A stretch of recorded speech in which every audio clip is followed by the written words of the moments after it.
quasiment de CAP 2015. En réalité, ce n'est pas nous qui avons tenu un congrès il y a 15 jours pour dire que nous soutenons Jean-Pierre Favre et quelques jours après dire que nous boycottons les élections. Dans la vie, il faut un peu de logique et c'est tout ce que nous demandons aux frères autour. En dehors de cela, nous avons une ligne à CAP 2015, c'est celle qui doit nous faire parvenir à la permanence. Et pour cela, nous nous entendons là-dessus. En dehors de ça, chacun a son tempérament, comme vient de le dire le président Abi, et nous ne voudrions pas nous attarder là-dessus. La deuxième chose, c'est que au moins aujourd'hui, le débat est clairement posé. CAP 2015 veut tout mettre en œuvre pour aller à l'élection présidentielle et la gagner.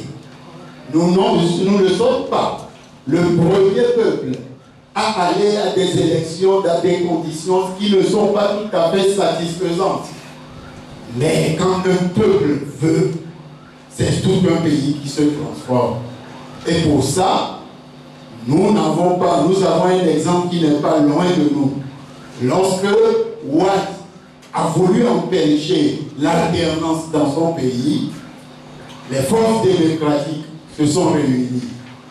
Macky Sall est allé sur le terrain, parler aux gens, leur faire comprendre que seule la lutte paie. Ce n'est pas en restant dans notre bureau à critiquer les autres que nous pourrons changer les choses. C'est pourquoi CAP 2015 dit qu'il s'engage à réunir, à créer la synergie nécessaire pour que d'autres forces se joignent à lui. Mais personne, mais nous disons personne, ne nous détournera de notre route. La confusion qui consiste à faire l'amalgame entre la révision des listes, les réformes politiques et l'organisation de l'élection présidentielle, nous ne tomberons pas dans ce piège. C'est 2 ou 3 éléments différents. Les réformes sont nécessaires parce que ces réformes nous ont été prescrites après avoir perdu plus de 1000 Togolais. Souvenez-vous, ne l'oubliez jamais. Pour cela, nous n'arrêterons pas de revendiquer les réformes. Le devoir d'aller s'inscrire, c'est un devoir sacré pour chaque citoyen. Pour cela aussi, nous appelons les gens, nous allons sur le terrain pour le dire que ceux qui s'en offusquent nous supportent, nous sommes des hommes de terrain.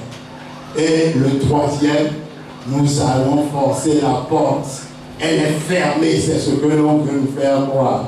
On va l'entrouvrir, ce pays changera d'ici l'élection présidentielle.